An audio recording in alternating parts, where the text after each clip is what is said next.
Boa noite, queridos amigos, que todos sejam muito bem-vindos. É com muita alegria que estamos nos conectando para mais uma aula do curso A Gênese. E como vocês já sabem, antes da prece de abertura, fazemos a leitura de um trecho do Evangelho. E o trecho escolhido foi o item 5 do capítulo 1, Não vim destruir a lei. O Espiritismo é a nova ciência que vem revelar aos homens, por meio de provas irrecusáveis, a existência e a natureza do mundo espiritual e suas relações com o mundo material.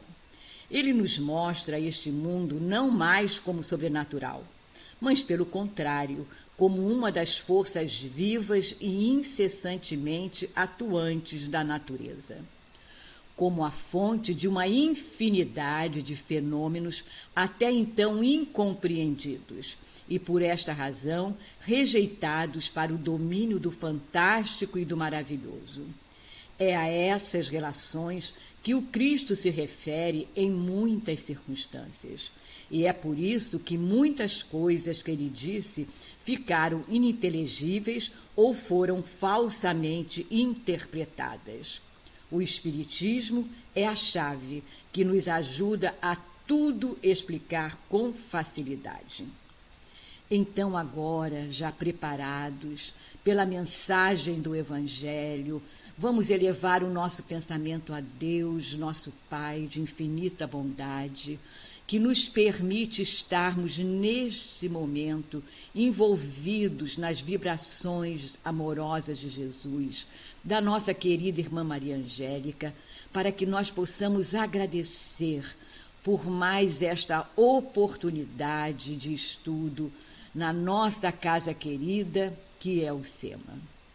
E como eternos pedintes, vamos pedir que essa espiritualidade continue nos sustentando, nos amparando, nos inspirando, para que possamos extrair deste estudo tudo aquilo que for necessário para o nosso crescimento espiritual. E nós vimos, então, no Evangelho, que o Espiritismo é a chave que nos ajuda a tudo explicar com facilidade. E foi o que Kardec fez nessa obra. Nos trouxe a chave para a compreensão de 3 pontos até então interpretados e compreendidos de maneiras diferentes e até contraditórios pelos vários ramos da ciência humana e pelos segmentos religiosos tradicionais. Por isso que Kardec dividiu a Gênese em 3 partes. Na primeira parte, a Gênese, nós analisamos a origem do planeta, a formação, de forma coerente, fugindo às interpretações misteriosas, mágicas sobre a criação do mundo. Agora, na segunda parte, nós iremos ver os milagres. E Kardec aborda a questão dos milagres, nos leva a conhecer a natureza dos fluidos e a entender os fatos extraordinários contidos no Evangelho. E na terceira parte, nós iremos estudar as predições do Evangelho, os sinais dos tempos e a geração nova. Então, hoje, iniciamos a segunda parte, no capítulo 13, os caracteres dos milagres. E Kardec nos conduz a perceber que o Espiritismo faz o que cada ciência fez durante o seu advento: revelar leis e explicar os fenômenos compreendidos na alçada dessas leis, como fez a física, a química, a biologia, a astrologia e outras ciências. Então, vamos ver os milagres no sentido teológico. O Espiritismo não faz milagres. Kardec faz uma pergunta: faz Deus milagres? O sobrenatural e as religiões. Então, nós vamos iniciar o estudo voltando ao ano de 1682, quando uma expedição comandada por Bartolomeu Bueno da Silva saiu de São Paulo com o intuito de angariar riquezas e, chegando no interior, no sertão do Brasil, ele chegou a uma terra desconhecida, onde hoje é o estado de Goiás. E ele se surpreendeu com os índios cobertos por adereços feitos de ouro. E ele desejou saber a origem do ouro. Perguntou aos indígenas sobre a origem do ouro, mas os nativos não quiseram revelar a origem. Ele, muito aborrecido, apanhou uma bateia, que é um instrumento para peneirar ouro, semelhante a uma bacia, encheu com álcool e ateou fogo. E disse aos índios que aquilo que estava queimando era a água dos rios deles, e que se eles não mostrassem onde estava o ouro, ele iria incendiar toda a água da aldeia. Logicamente, os índios, assustados, revelaram a localização das minas e apelidaram Bartolomeu de Anhanguera, que em tupi quer dizer diabo velho, espírito mau. Para os índios, aquilo foi um verdadeiro milagre, feito por um espírito mau, o diabo velho. Então, a palavra milagre, neste caso, foi usado para um fato sobrenatural. Mas também, muitas vezes, nós usamos a palavra milagre quando um determinado acontecimento nos provoca uma surpresa, uma admiração. Como, por exemplo, alguém passar no vestibular sem ter estudado nadinha, aprovado. Nós vamos dizer o quê? Isso é um milagre. Que milagre foi esse? Por isso que Kardec começou este capítulo dando o significado da palavra milagre. E nós também vamos começar procurando no dicionário o significado da palavra milagre. Nós vimos que a etimologia da palavra vem do latim, miraculo, é um substantivo masculino, que pode significar um fato ou um acontecimento fora do comum, inexplicável pelas leis da natureza. Um acontecimento admirável, espantoso, fato que causa grande admiração e surpresa. Na religião, qualquer manifestação ou intervenção da presença divina na vida humana, sinal dessa manifestação que se caracteriza por uma alteração repentina, insólita e fora do comum das leis naturais. Aqui nós estamos vendo a aparição de Nossa Senhora para as 3 crianças. Foi um acontecimento fora do comum, extraordinário, sem explicação, um fato sobrenatural. E Kardec começa, então, nos dando as características de um milagre. Para que um milagre ocorra, tem que ser inexplicável. Origem sobrenatural, fora das leis naturais. Aqui nós estamos vendo um jornal do dia 13 de outubro de 1917, quando o sol bailou ao meio-dia em Fátima. E foi noticiado que os céus de Portugal serviram de púlpito para a providência divina pregar ao mundo inteiro o prêmio e o castigo. Promessas e advertências da Santa Mãe de Deus, por meio de portentosos sinais do céu, para tocar os corações dos fiéis, mas também os corações endurecidos. E esse fenômeno foi assistido por mais de 70 mil pessoas, inclusive jornalistas, porque já tinha sido anunciado pelas 3 crianças, a quem Nossa Senhora tinha aparecido a 13 de maio, que 5 meses depois haveria uma manifestação nos céus para provar o poder de Deus. E ao meio-dia Depois de uma forte chuva que parou de repente, as nuvens se abriram diante dos olhos de todos e o sol surgiu no céu como um disco luminoso e que girava e emitia luzes coloridas. O fenômeno durou cerca de 10 minutos e está na lista oficial de milagres reconhecidos pelo Vaticano. Hoje, a ciência atribui o fenômeno, o evento, foi um evento atmosférico chamado de parélio. Aqui nós estamos vendo o Sol, esse raio, um círculo. De um lado, nós temos a imagem do Sol, o reflexo do Sol, e do outro lado também. Então, ele é chamado de um fenômeno óptico atmosférico que consiste em um ponto brilhante à esquerda ou à direita do Sol, ou somente à esquerda ou somente à direita. No caso lá de Fátima, foi os dois lados o Sol ficou aparecendo, mas é um fenômeno óptico atmosférico que não tem nada de sobrenatural.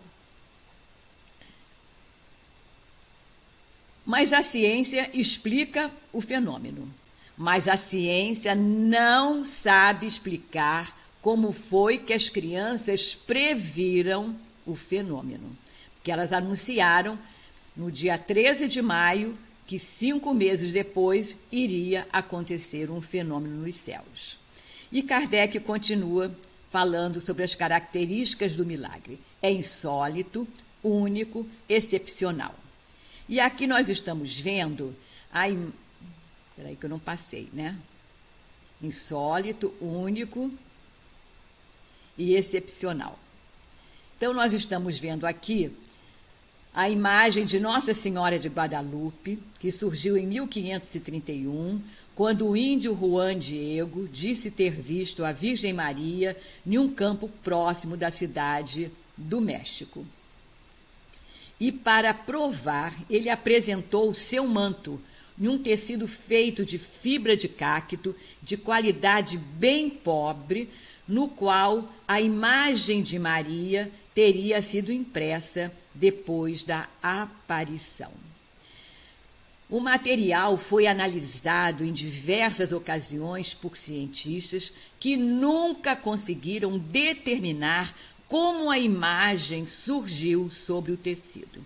Então, esses dois episódios, tanto de Fátima quanto lá da cidade do México, a imagem, né, da santa, como o fenômeno do sol, são considerados sobrenaturais, mas eles podem ser explicados pelo conhecimento das leis reveladas pela doutrina espírita. Por isso que, aos olhos dos ignorantes, a ciência faz milagre todos os dias. Se um homem que se ache realmente morto for chamado à vida por intervenção divina, haverá um verdadeiro milagre, algo contrário às leis da natureza. Porém, se esse homem só tiver a aparência de morte, se lhe restar uma vitalidade latente e a ciência ou uma ação magnética conseguir reanimá-lo, para os esclarecidos se deu um fato normal, algo que não tem nada de sobrenatural. Porém, aos olhos do ignorante, daquele que ignora essas leis, o fato passará por miraculoso. Então, os séculos de ignorância foram fecundos em milagres, porque se considerava miraculoso tudo aquilo cuja causa era desconhecida. Porém, à medida que a ciência revelou novas leis, o domínio do maravilhoso se restringiu. Mas como a ciência não havia explorado todo o vasto do campo da natureza, restou ainda uma parte bem grande para o maravilhoso. A ciência estuda as leis da matéria, mas não estuda as leis espirituais do espírito. Segundo a doutrina espírita, que tem como base o cristianismo, não existem milagres na concepção comumente empregada a este termo. Todos os acontecimentos ocorrem dentro das leis naturais. Aqui nós estamos vendo Jesus acalmando a tempestade. Mas Jesus não fez nada de sobrenatural, porque ele mesmo disse: eu não vim destruir a lei. O Espiritismo produz milagres? O que é que vocês estão respondendo aí? Sim ou não? Tenho certeza que todos estão respondendo que não. O Espiritismo não faz milagres. Mas então o que o Espiritismo faz em relação aos milagres? O Espiritismo revela novas leis e explica os fenômenos que são consequência dessas novas leis. Fenômenos que são explicados por duas questões fundamentais, que são... O que é que vocês estão respondendo aí? Tenho certeza que todos estão respondendo, que é a existência dos espíritos e a intervenção dos espíritos no mundo material. Então, a ciência e o espiritismo revelam leis. A ciência revela as leis do mundo físico, do mundo material. E o espiritismo revela as leis que regem as relações entre o mundo corpóreo e o mundo espiritual. Mas ambas as leis, tanto as leis do mundo material como as leis que o espiritismo revela, as leis do mundo espiritual, são leis da natureza. Não há nada de diferente.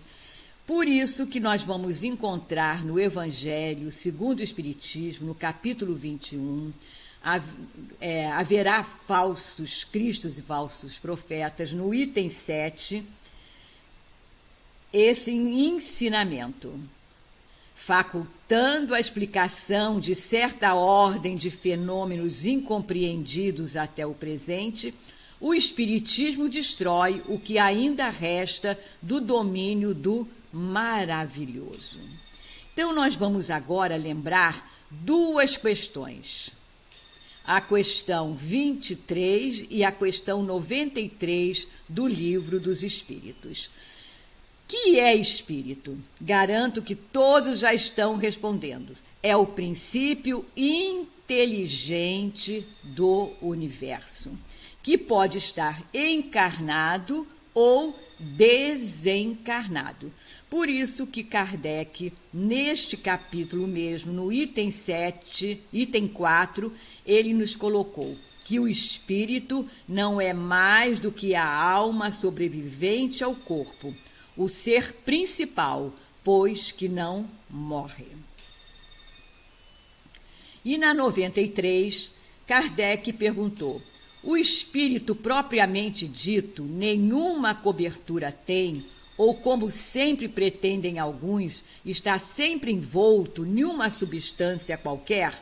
E foi respondido: envolvendo uma substância vaporosa para os teus olhos, mas ainda bastante grosseira para nós, assaz vaporosa, entretanto, para poder elevar-se na atmosfera e transportar-se onde queira. E Kardec complementou: envolvendo o germe de um fruto ao perisperma. Do mesmo modo, uma substância que, por comparação, se pode chamar de perispírito, serve de envoltório ao espírito propriamente dito. E aqui nós temos uma explicação que vai ajudar muito uma ilustração que vai ajudar muito na compreensão daqueles nossos irmãos que estão chegando à doutrina espírita agora. Então, nós estamos vendo aqui um abacate cortado ao meio. O caroço, a semente, é correspondente ao espírito. O perisperma, que é a polpa do abacate, ao perispírito. E a casca grosseira ao corpo físico. Então, somos formados espírito, envolvido no perispírito, e quando encarnado, envolvendo, temos o corpo físico. Então, nós temos aqui espírito, perispírito e o corpo físico.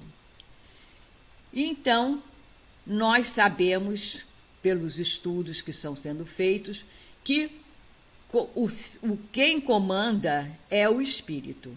Ele passa a mensagem para o perispírito, que transmite ao corpo físico. Então, por exemplo, o espírito deseja cuidar das plantas. Está vendo que as plantas estão sem água, sem vida. Então, ele transmite essa mensagem. Vocês me desculpem, é que eu estou segurando o microfone porque o meu computador está com problema, então eu fico meio perdida. Então, durante a sua encarnação, o espírito atua sobre a matéria, por intermédio do seu corpo fluídico ou pelo perispírito, como nós vimos anteriormente. Então, o espírito pensa, quero cuidar das plantas. Transmite para o perispírito, que passa para o corpo físico, que vai realmente executar. Porque o corpo físico é instrumento do espírito. Obedece ao comando do espírito. E quando não tem mais o corpo físico, dando-se o mesmo quando ele não está encarnado. Quando ele não tem mais o corpo físico, ele faz a mesma coisa que fazia como homem. Quando ele desejava alguma coisa, ele transmitia para isso mesmo, para o perispírito. E o perispírito vai transmitir para um corpo que não é mais dele, que é o corpo do médium. Então, como já não tem o corpo carnal para instrumento, serve-se, quando necessário, dos órgãos materiais de um encarnado, que vem a ser o que se chama médium. Então, aqui nós estamos vendo um espírito desencarnado. E aqui nós estamos vendo um médium. Então, o perispírito do médium se expande, o perispírito do desencarnado, do espírito comunicante, também se expande. Há a comunicação, o espírito transmite a sua vontade ao médium e o médium executa. Deus é amor. E o médium escreve: Deus é amor.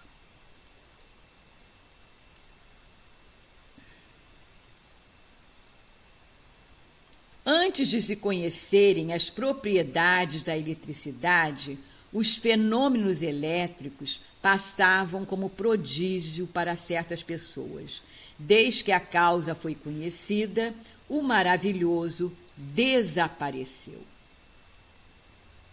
O mesmo sucede com os fenômenos espíritas, que foram a fonte de uma quantidade de crenças supersticiosas. Kardec começa o item 7 com uma pergunta.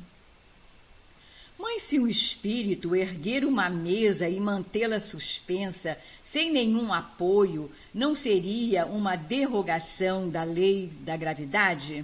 Sim, da lei conhecida. Mas nós conhecemos todas as leis. Hoje, quando nós vemos um avião cruzando os céus, ninguém fica pensando que ele está derrogando a lei da gravidade, porque outras leis foram reveladas. Se nós voltássemos há 21 anos atrás, 22 anos atrás, e alguém dissesse que nós poderíamos, através de um aparelhinho celular, nos comunicar, nos conectar com o mundo inteiro ao mesmo tempo, diríamos que isso seria um verdadeiro milagre. Ainda mais aqui no Brasil, que quando em 1999 a internet aqui no Brasil engatinhava, o único modo de usar a internet era a partir de uma conexão discada via modem. Então, os fenômenos espíritas sempre aconteceram ou só começaram a acontecer depois do advento do espiritismo? Essa é fácil, né? Sempre aconteceram, uma vez que estão no quadro dos fenômenos da natureza, fenômenos naturais. Mas como não podiam ser estudados pelos meios materiais de que dispõe a ciência, permaneceram muito mais tempo do que os outros no domínio do sobrenatural, de onde o espiritismo agora os tira. Aqui nós estamos vendo o anjo Gabriel comunicando a José que Maria está grávida. Hoje nós sabemos que não houve nada de sobrenatural. É apenas uma faculdade do espírito que se emancipa durante o repouso do corpo. Essa imagem que nós estamos vendo é do Projeto Imagem e é uma cena do livro Voltei. O irmão Jacó, após 30 dias do seu desencarne, é levado a uma reunião. E após a prece proferida por Bezerra de Menezes, começou a se formar a figura de Bittencourt Sampaio. Uma equipe de mais de 100 colaboradores cedia energia para a materialização do espírito. Por isso, todos que estavam na reunião, tanto os encarnados quanto os desencarnados, viram o espírito Bittencourt Sampaio. Então, esse e outros fenômenos espíritas consistem nos diferentes modos de manifestação da alma ou do espírito, quer durante a encarnação, quer no estado de erraticidade. E é por essas manifestações que a alma revela a sua existência, a sua sobrevivência e a sua individualidade. Mas atenção, nem todos os fenômenos apontados como tais podem ser considerados espíritas ou são explicados e aceitos pelo espiritismo. Muitos fatos há que não passam de embustes, de ardis para iludir os desavisados. Basta nós lembrarmos Bartolomeu enganando aos selvagens, aos indígenas. Tal como ocorre com a ciência, cujas revelações são muitas vezes distorcidas, o espiritismo é, em muitas ocasiões, usado indevidamente por impostores para impingir mentiras artificiosas. Há, portanto, que se distinguir os fenômenos verdadeiramente espíritas daqueles que não são forjados, aqueles que são forjados como milagrosos ou sobrenaturais. Também, se nós vamos procurar milagres, nós vamos achar milagres falsos, porque os milagres não existem. É correto se considerar um fenômeno espírita apenas aquele provocado pelos médiuns? Quando os médiuns se reúnem para uma manifestação mediúnica, Kardec diz que não, porque na maioria das vezes manifestam-se espontaneamente sem que sejam provocados por aqueles com quem eles se operam. Como aqui são os médiuns inconscientes, servindo de intermediário sem o perceber. Nós estamos vendo aqui a casa da família Fox, em que as irmãs Fox provocavam o fenômeno sem saberem que eram elas que estavam provocando. Elas não evocavam aquele espírito. E os ruídos começaram com arranhaduras e foram se intensificando a tal ponto que a família Fox não tinha mais sossego. Mas ninguém estava invocando aquele espírito. Ele utilizava o médium inconscientemente, doava os fluidos, como nós podemos ver mais tarde. Podem também ser provocados pelos agentes intermediários denominados médiuns, hipótese em que esses permanecem conscientes. Então, o médium se prepara para uma psicografia, ele faz a sua prece, ele evoca um espírito mentalmente para que passe a mensagem. Portanto, o fenômeno espírita pode manifestar tanto espontaneamente, através dos médiuns classificados como inconscientes, ou provocados conscientemente pelos médiuns. Espontâneo ou provocados, os fenômenos espíritas são sempre explicados por leis naturais. Os médiuns não produzem nada de sobrenatural e, assim sendo, não fazem nenhum milagre. As curas instantâneas, na realidade, resultam da ação de um agente fluídico com propriedades terapêuticas que não deixam de ser naturais pelo fato de terem permanecido desconhecidos até então. Então, essas curas, nós vamos ver mais tarde, que é apenas a manipulação dos fluidos. Conhecendo os fluidos, nós vamos ver que não há nada de sobrenatural nas curas instantâneas. Faz Deus milagres? Sim ou não? Sim, Deus pode fazer milagres. Quanto aos milagres propriamente ditos, Deus pode fazê-los, sem dúvida, uma vez que nada lhe é impossível. Para Deus, nada é impossível. Mas por que Deus faria milagres? Por que derrogar as leis que dele próprio emanaram? Alguns podem até dizer que Deus faria milagres para atestar o seu poder.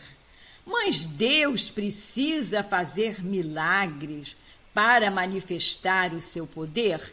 Sabemos que não. Deus não precisa derrogar as suas leis para manifestar o seu poder. Os milagres não são necessários à glorificação de Deus. Nada no universo se desvia das leis gerais. Deus não faz milagres, porque, sendo suas leis perfeitas, não tem necessidade de derrogá-la. Modificar ou destruir uma dessas obras seria o mesmo que um relojoeiro modificasse ou destruísse o mecanismo de um relógio que funcionasse perfeitamente só para provar a sua inteligência e o seu poder, a sua capacidade. Por isso que Leon Denis, no livro Cristianismo e Espiritismo, nos diz que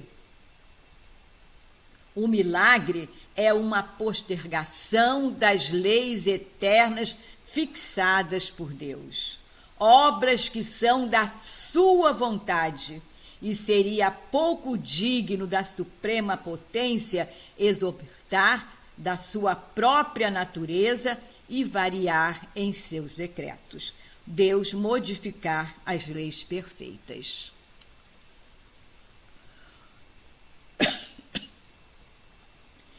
E admitido que Deus houvesse alguma vez, por motivos que nos escapam, derrogado acidentalmente leis por ele estabelecidas, tais leis já não seriam imutáveis. mas sendo possível, ter-se-á pelo menos de reconhecer que só Ele, Deus, dispõe desse poder. Porque se o espírito do mal tivesse o poder de sustar o curso das leis naturais, que são obras de Deus, sem a permissão de Deus, mais poderoso seria ele do que a divindade. E em ambos os casos, a negação de um dos atributos de Deus, sem os quais Deus não seria mais Deus. Porque, sendo Deus a inteligência suprema e soberana, único, eterno, imutável, imaterial, onipotente, soberanamente justo e bom e infinito em todas as perfeições, sendo as suas leis justas, perfeitas e soberanas, como seu autor, não há por que contrariá-las. Deus manifesta o seu poder não pela derrogação de suas leis, como pretendem alguns teólogos, mas por fazê-las cumprir. Quando o sol e a lua pararam para o povo vencer. Nós vamos encontrar em Êxodo, capítulo 14, item 14. O Senhor pelejará por vós e vos calareis. Segundo relatos bíblicos, Josué foi usado por Deus para liderar o povo judeu em uma batalha para conquistar a Terra Santa. E essa batalha estava praticamente ganha. Porém, com o passar das horas e com a noite se aproximando, eles passaram a ter dificuldade de visualizarem o inimigo. E, diante disso, eles ficaram com medo de perder a batalha. Então, Josué ordenou ao sol e à lua que permanecessem parados. Essa ordem parecia absurda, pois significava a interferência em todo o sistema planetário. Porém, os dois astros celestes obedeceram à ordem de Josué. Mas hoje sabemos que o que aconteceu na realidade foi um eclipse anular. E com base em dados obtidos pela NASA, uma equipe de cientistas de Israel afirmou que o eclipse aconteceu exatamente em 30 de outubro de 1207 a.C., às 16 horas e 28 minutos. Então, reconhecida a possibilidade de alguns fatos considerados miraculosos, há de se concluir que seja qual for a origem que se lhe atribua. São considerações de Kardec. Eles são efeitos naturais de que se podem utilizar espíritos desencarnados ou encarnados. Efeitos que podem ser usados para o bem ou para o mal, conforme neles preponderem a bondade ou a perversidade. Porque nós sabemos que a morte do corpo físico não transforma um espírito em bom ou mal. Ele chegará no plano espiritual com as suas virtudes ou com os seus vícios. Com o advento do Espiritismo, muito desses fatos considerados contrários às leis naturais e, como tais, verdadeiros milagres no sentido teológico, vieram a ser explicados pela atuação do espírito sobre o elemento material, que até então era ignorado tanto pelas religiões como pela ciência. Segundo Kardec, vamos chegando agora ao último subtema, o sobrenatural e as religiões. Segundo Kardec, qual o risco que a crença no sobrenatural traz para as religiões? Ele nos diz que vai fragilizá-la. Submeter as religiões à crença no sobrenatural é fragilizá-la. À medida que os fatos, até então considerados sobrenaturais, vão sendo explicados pela ciência, demonstrando serem eles regidos por leis e forças naturais. O elemento que a sustenta, o sobrenatural, deixa de existir, desmoronando todo o seu alicerce. Foi o que aconteceu com Josué, dizendo que havia o sol e a lua parados sobre o comando dele. O que aconteceu foi apenas um eclipse.